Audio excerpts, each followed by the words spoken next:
we did nothing. We did nothing. All we did was enjoy it and go outside and try to learn and follow his curiosity. He was one of the most curious kids you will ever meet in your life. Was he good at school? No. Ask him what he's reading. Ask him what he reads on his own. Dostoevsky, Russian freaking literature. Neuroscience of the brain. 28 he's reading that. Why? Because we didn't care about grades. We wanted to raise a curious child who loves to learn. And I encourage you to write down your goals. What do you really want? Do you just want to mimic and mirror the school system? Do you want grades? Or do you want a curious child who loves to learn and explore? Now it sounds, everybody's like, oh yeah, that's what I want. No, you don't. Because that's not how you teach them. It's like, oh, it's not exploring. Come and sit and do the worksheet. True? Because it makes us feel comfortable and safe.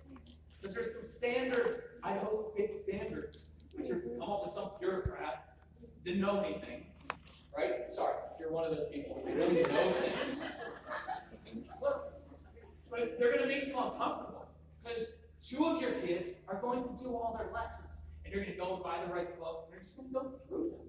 And they're awesome. And this other child's going to be outside. You're like, I don't really care if he learns. He's just outside. We're happy.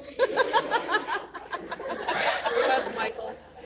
He wants to outside play with the Don't be afraid. Write this That's one down. great. Don't be afraid to ask neighbors It's on my and city of retired interest. people to help your child in school. I guarantee you, some of you, if you're in a neighborhood, there's not a neighborhood farm, send them. Make them walk down the road 3 miles to the neighbor's farm. How many of your kids are awesome for other people? Use that. Your retired people in your church community who would love someone, older person who's alone, and they sit there and they've been married for 40 years and have nothing to talk about, and introduce a little whirlwind of kid into their home and say, hey, you're a retired math teacher, could you help my son with his math? Don't be afraid to do that. You're doing them a favor. Now they're like, they look forward to your child coming. You're like, we look forward to bringing them in here. Right? It's going to be overnight. That'll be awesome. And he loved that because they don't get on him about everything, correct him every 3 seconds. True? Don't be afraid to do things that are different as these kids because they're different. They're bossy kids, right? So we have these kids at our house. They come over in the afternoon and they start. I know some days they start bossing me around. So what's 2 boxers? Hey, stop being a little bossy jerk. I'm the boss of this home. You don't get to tell me what to do. Fine. This doesn't solve anything until one day I step back and go, what's really going on? And then you learn to look down at the kid and say, oh, what's going on? You were at school all day. All out of your control. You struggle a little bit. It takes you a little bit longer. Right? And I didn't say this, but here's what some of the kids you know about kids. You struggle with kids your own age. You're better with the younger kids and older kids and adults and animals. You struggle with your peers. You probably sat alone at lunchtime. Didn't get to play with anybody at recess. So you come over to my house and there's all these kids and all this chaos, so you feel overwhelmed. So you're not a bossy little jerk, you're just overwhelmed. So I need some help. Could you go to the basement, because there's a room down there that's broken? You can find some duct tape and be a little MacGyver and fix that for me. Really help me out. And instantly they would go do their job, because they like doing specific jobs for other people. And they do it, and I just created a success when they came back up, they weren't bossy anymore. They were only bossing me around because they felt like they were out of control. Does that make sense? How many of you are like that? When you're tired or sick, you get very, very particular. Because now my body's not in control and I don't feel well. So now my tone gets like this and I can't stand any chaos and everything needs to be picked up. Yep. That's why it's happening.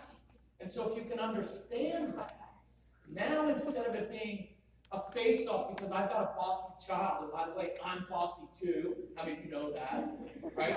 Now it's oh, my child's strong-willed. Oh, but you're not? Or you think they got it? I know it's your husband, but right? Some of you are very compliant, but that's hard too.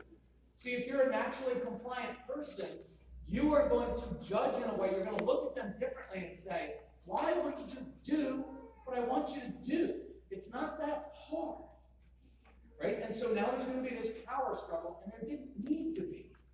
So we've got to understand what's going on. They like to control others. Oh, good luck playing board games with it. It's not going to work. You're going to change the rules of the game. You're going to cheat or quit. Why?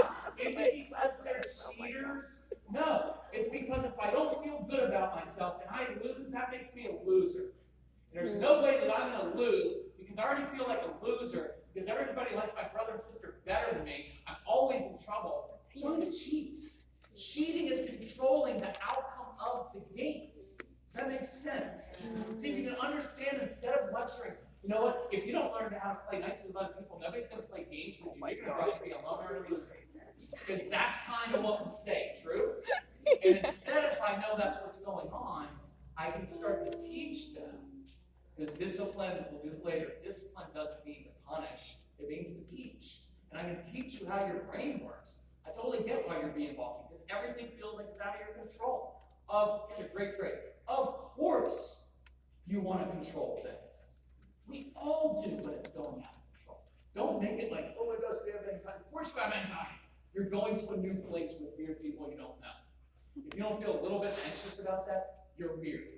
So the fact that your stomach's upset, you're fighting me, means you're perfectly normal. See how that sounds? And when I can talk to them like this, it's like completely normal if you don't want to go to this new thing. How many of your kids have anxiety? We'll do that either this afternoon or tomorrow. But you normalize it. Of course you're fighting me. You don't want to go to this new place because you don't get along with any of the kids. You want to control the thing, and adults don't really like you sometimes. Of course you don't. You don't say all of that. But so you can think a lot of these things. You can think whatever you want about your child. They are challenging and difficult. But we have to stop saying these things in all kinds of different ways because it totally crushes their spirits. So, school is taxing. I'm going to skip some of these. Little OCD colleagues, if you have kids who collect little things, come home with little acorns in their pocket and it goes up in the washer and the dryer. It's because it's something they can control, right? And so they wear the same clothes, they eat the same food, mac and cheese, chicken nuggets every day. It's within their control. They don't have to think about it. Enforcing justice and fairness. Big one. They need to have the last word to prove that what they said was right, and they will just keep on it. They're like attorneys, counts, and judges, all rolled into one beautiful little package. That's all a desire to wrap things up and to have that order and structure. Anxiety over tests and new experiences, we'll do a big thing on that. Defiance comes from here, a lot of times the lashing out. And they lie. How many of your kids lie? Good. What I want you to know, we'll do this more later and tomorrow, it's shame. Many of your kids have a deep, deep shame impulse inside of them. It is nothing new. Adam, who ate from the tree? She may be doing. The first thing a human being is recorded as doing is lying. Well, when he disobeyed, but he lied.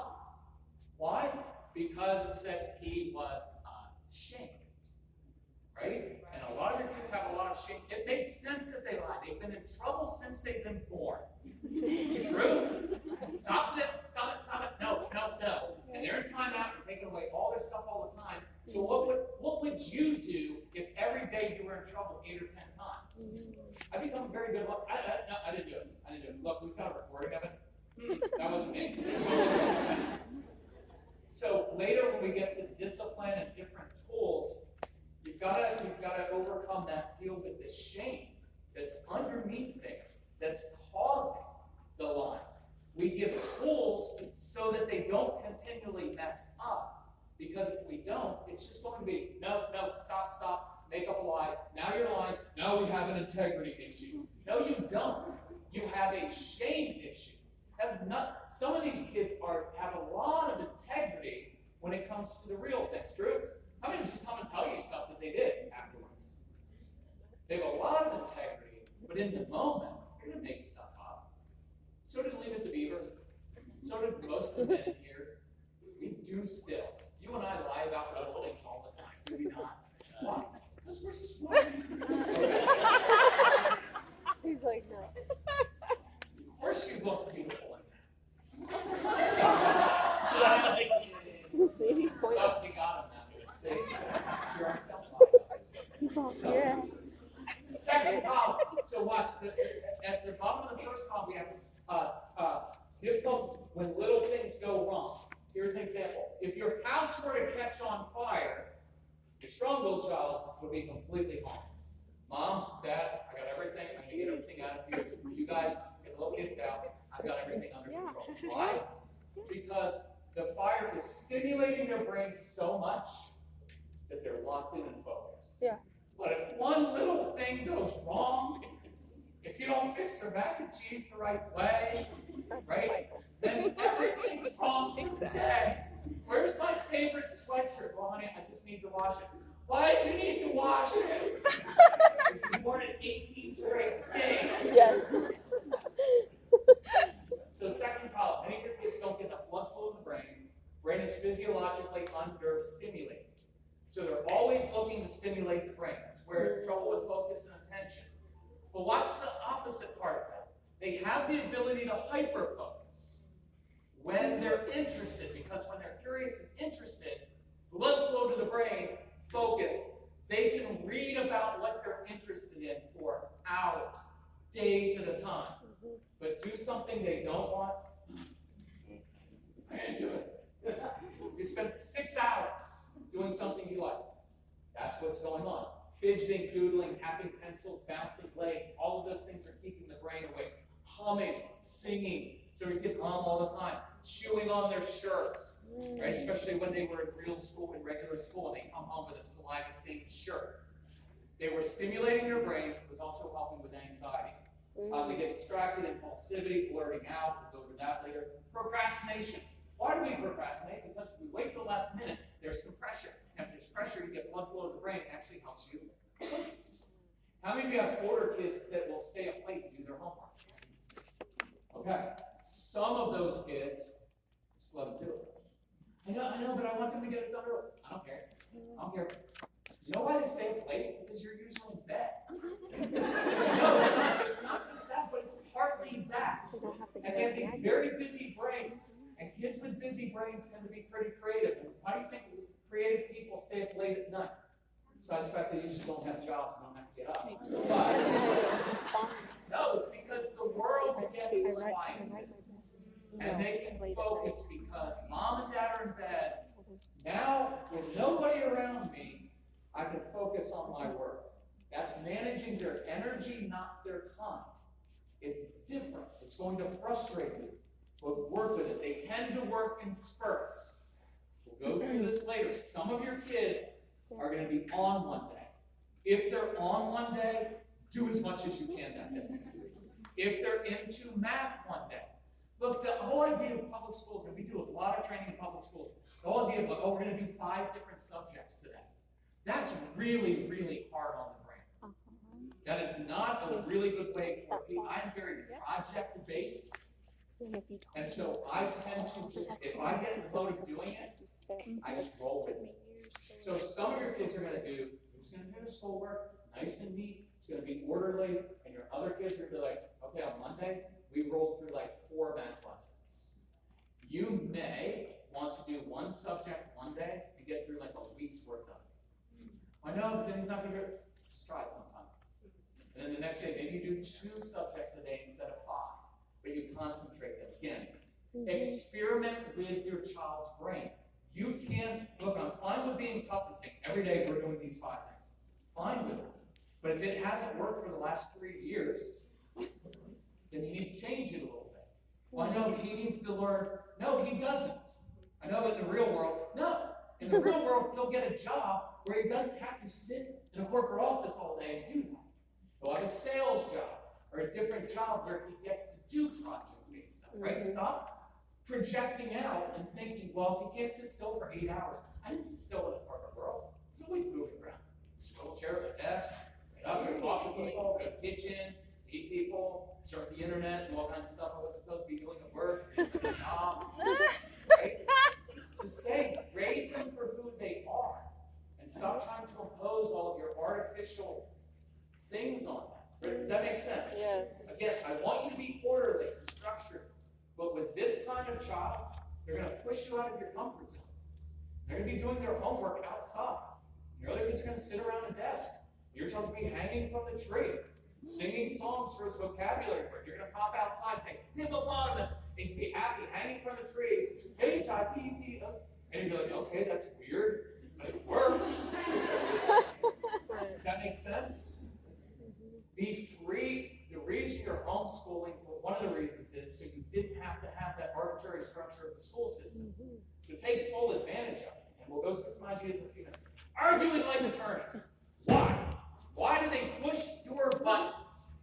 One, because you have so many of them. My son is That's your issue, true?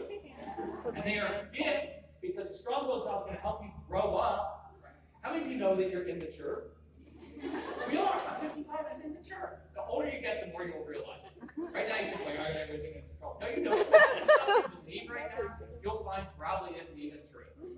Even many of your deeply held beliefs, as you get older, if there are any old people in here, you find, unless you become rigid and calcified, just watch the news channel, you will find that you change a lot. And that you're not always right about those things. So, you have all these buttons. And the strong-willed child is a gift that God uses to come along and say, because how many of you are like, I'm never going to yell and scream like my parents did? Oh gosh. You're like, that lasted like an hour. And they're going to point stuff out and you're going to, oh. Well, here's the reason they pick on their siblings and you. Because they get an immediate reaction. Because here's what I learned very quickly. I'm bored. So I'm going to poke my brother. Or better yet, almost poke him. Even more irritating. He's, Mom, Kurt's poking me. And the mom comes in. How many times do I have to tell you not to poke on your brother, leave your brother alone? And when mom gets upset, who gets upset even worse? Dad does. Because we barely know what to do with you when everything's okay. You're upset. Freaks us out. So we come in the room and yell at the child, leave your brother alone. What we're really saying is, I don't care if you hate your brother, but don't make your mom upset. I got to deal with it. True, men. There you go. Why? Because we're immature. And we think it's our job to fix and control everyone's emotions, moms. Yeah. You do that all day long. That's partly why you're so exhausted. Because you're trying to manage everybody's emotions, including the big boy who's working in a home office or coming home from the office, because he can't handle the 7-year-old. Men, I'm going to hit you on this all weekend, because I did this with a guy on a phone consultation. She's like, well, my wife just coddles our son. Absolutely, because she doesn't want to murder him. She's there with him all day long. But you know who else your wife coddles, men? You. Thank you. Because when you're coming home from work, she's making sure everything's picked up. You have a high need for engineers in here. You don't like it when it's Legos all over the floor. Right? And you get all upset. You can't. Sorry, should I be blunt? This is me. I just talk. You can't handle little stuff being wrong in the home. You come home and start yelling, and now your wife has to manage your emotions. So she coddles you because just like your 7-year-old can't control himself, you and I can't control ourselves. Is that not true for many of us? Okay. No blame, no guilt. All weekend. No blame, no guilt. Just own your stuff. Yes. Yes, it's so liberating. I'm a control freak. Say it. Say this. My 7-year-old owns me. Because he does. And he's probably only 5 now. Or your teenage daughter who does that. And then you lose. I can't believe that you would talk to me that way. Why? What did you expect at 14? I'm not saying it's right. We'll deal with the fines later. But you get all upset, create all this drama. Guess what it does for their brains? It's instant candy. All I have to do is look at my brother. And now 3 people get upset. Why would I not do that all day long? Because your kids aren't looking for your attention, they're looking for your intensity. And I would write that word intensity down, because strong-willed kids need intensity. But we only give them intensity when they do something wrong. How many times have I told you intensity but negative? So the brain learns, if I want intensity from my mommy and daddy, I do something wrong. Because no dad comes home and says, hey, look at me, it's made a good choice, and I'm proud of you. Right? Nobody says that. But men, I want us doing that because I want your kids to listen to you, and if everything's always negative, you're not going to listen to you anymore. Dad's never happy with me, no matter what I do. Who's going to listen to you? When I start saying, you know what? That was my choice. Usually, you hit your sister 3 times before breakfast, today only twice.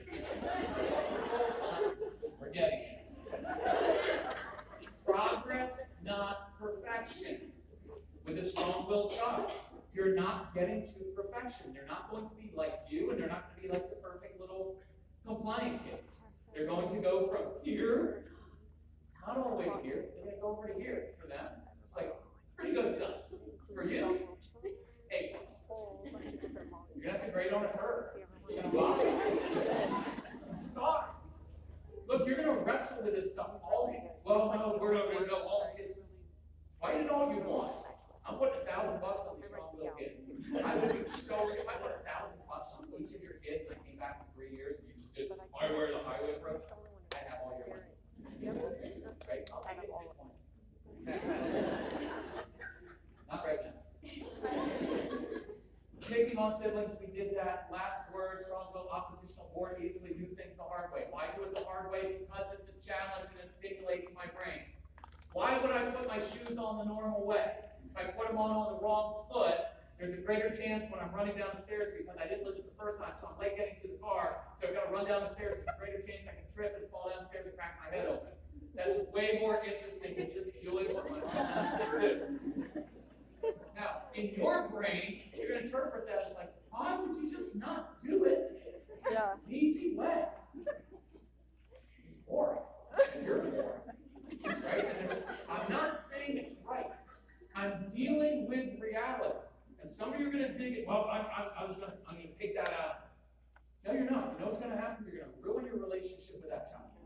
You will absolutely ruin that relationship and you will regret it the rest of your life because that child is supposed to be bringing out all of your immaturity and you changing yourself. And instead you're digging in because I'm the authority figure in the home, which somehow we got the impression that the authority figure just got to boss people around. But the authority figure that we follow is very humble.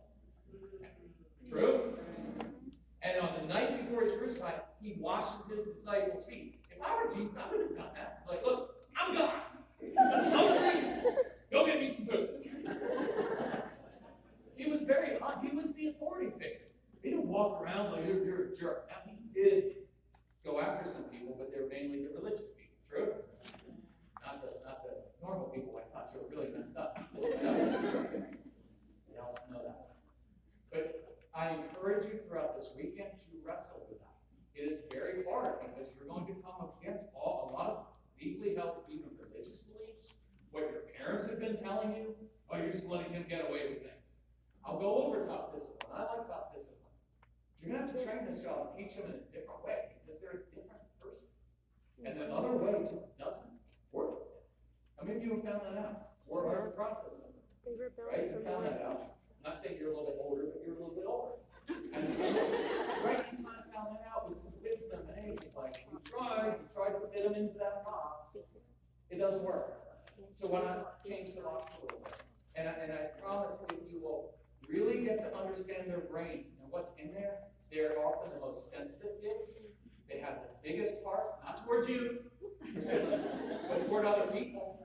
They're the ones, they're not going to share with their siblings who would, but they will take all the money that they have and go help the homeless person or someone to take care of them. They have big hearts, but if you continue to pound and try to change them, that heart will get covered by a big shell and it'll just become defiance. And now it just becomes, what are you going to do? Take away my stuff? Did that with my own stuff? I mean, consequences don't work. They don't care. And that's especially Christian parents. Well, what's the consequence? The consequence if we're going to work, you wouldn't be here. Because that's the first thing we do. Well, just take away his stuff. That'll teach him. He already knows what he did was wrong. That's why they lie. Right? It just keeps, anyway, it's so fun when you get on the other side of it. I believe you will enjoy this child. You can enjoy this child. Until you start to get to be able to enjoy them, there's no good discipline that will happen in the home. Because there'll always be an edge. Always be an edge. Right? Always be a little thing like, why? You have to do this all the time. And they will automatically shut down that. So, final comment is about sensory stuff. I'm not going through it because I got a little bit long on that, but it was very foundational. So, I usually don't do notes, but I did notes for this one because I don't want to miss anything. So, let's just jump into a few things for jumpstarting the brain now that we understand what's going on. I would encourage you every morning to begin with a win. That's a goofy little phrase. Begin with a win. Start off the day with something that they do well.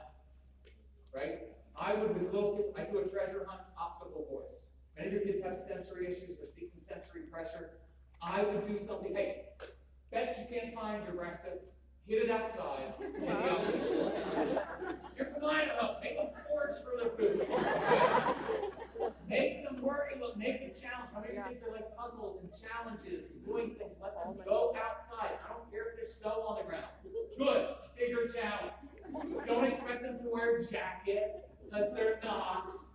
Moms, stop lecturing. Oh, you're going to catch a cold. No, you're not. You don't catch a cold from germs, from cold wet. Okay? You're just concerned because you don't want the other parents to think you're a bad mom, sending your child out without a jacket on and in shorts when it's 30 degrees out. They don't care. They're not going to die. Okay? They're survivalists. Again, you raise them well. But if I start the morning with a treasure hunt or a mission of some kind that they'd enjoy, look, I don't care where you get dressed. Get dressed outside. Dressed in the basement. Dressed in the attic. I don't care.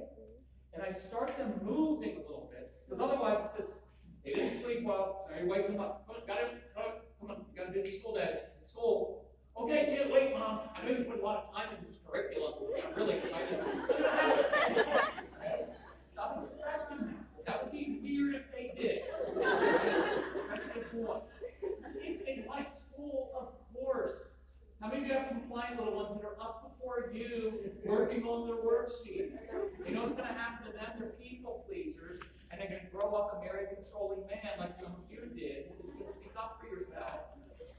True? How many? Don't raise your hand. Or they're going to be overly responsible for other people. And that's why some of you are exhausted, because you do everything. And that's why people at church use you, because they know if there's a committee, you'll sign up for it, because you can't say no, because you feel guilty. And you're like, just sign up for the committee, I'll leave it like those people. How many of you do that? That's a pattern. Don't be so proud of it. Be overly responsible and proud of it. It's not good, because you will end up resentful. After all I do for you. You know what that is? Manipulation. I did so much for you that you own. That's what it is. No guilt, no blame. Cut it out! So, no, that's what, look, our big thing is breaking generational patterns. My generational pattern was my career military dad. Fear and intimidation, my way or the highway approach. That's what my brothers, that's what we all learned. So how do you think we all parented our kids at first? They don't belong. No fingers. You're not going to change. I'm not going to change. They were already figuring it home.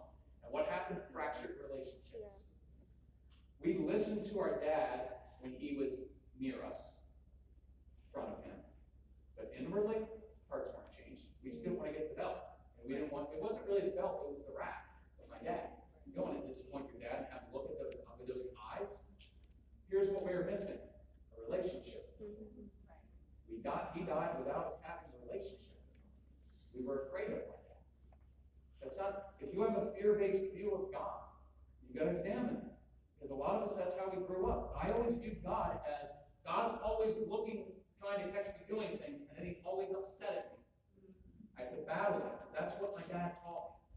And so what happens if you believe that about God? It's not what you say. We all say, oh, God's full of grace and mercy. You don't really believe it, because we don't live like that, right? Some of us. So that'll come out in your parenting, because then you're all about rules. And you'll use terms a lot like obedience. Code word for obedience. You be obedient. Exactly what I said. So if you've got 3 and 4 and 5-year-olds, they aren't going to listen to what you say. They're not being disobedient. You know what they are? 3, 4, 5. Every day when they wake up, the world's new. They want to explore stuff. A 5-year-old's not being disobedient because he didn't listen to you the first time. He's a curious kid who saw something interesting and he wants to explore.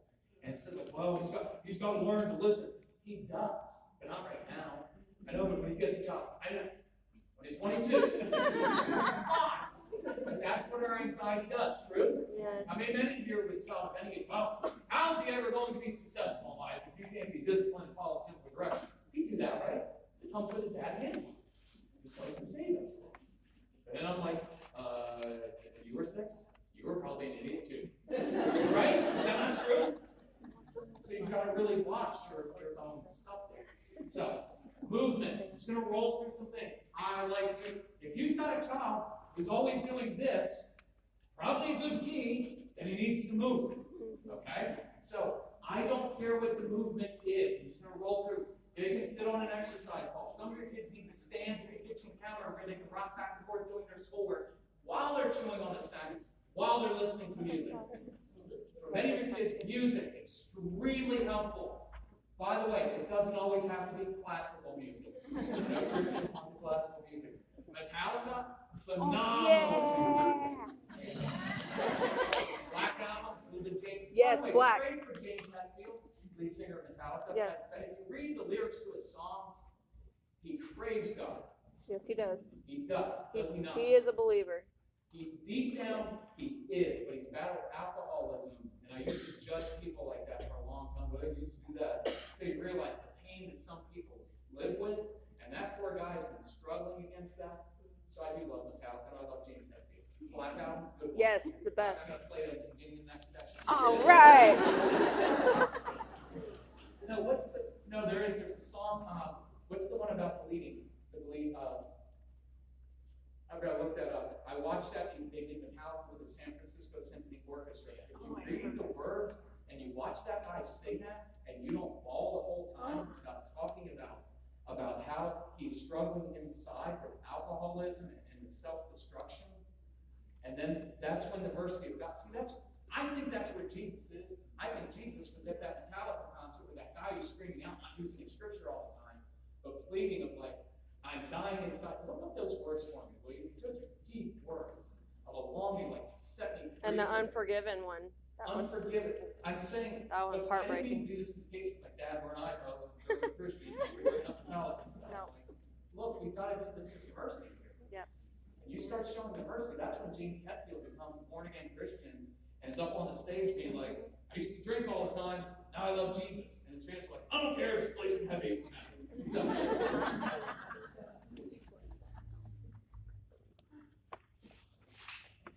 Sometimes the people that go through the most trials and pain come out the strongest for the Lord. He was forgiven as much. Yeah. There's that pain. That guy's identified with pain and that alcohol. Can you imagine just fighting the demons inside? God uses this the most. Like there's something in there. It's beautiful. I like the voice. Yeah. So, but anyway, don't let them listen to Metallica. But intense music sometimes is really helpful because music has rhythm. See, when they're bouncing their legs and they're moving back and forth, see, there's rhythm. And the rhythm in here creates rhythm in the brain. Remember we talked about the busy brain, it's disorderly. So when you introduce music with rhythm, it creates rhythm and order in the brain. It doesn't have to make sense to you. Because you're like, my wife is like, quiet. She loves the library. I'm like, I will die in a library. I need the stimulation.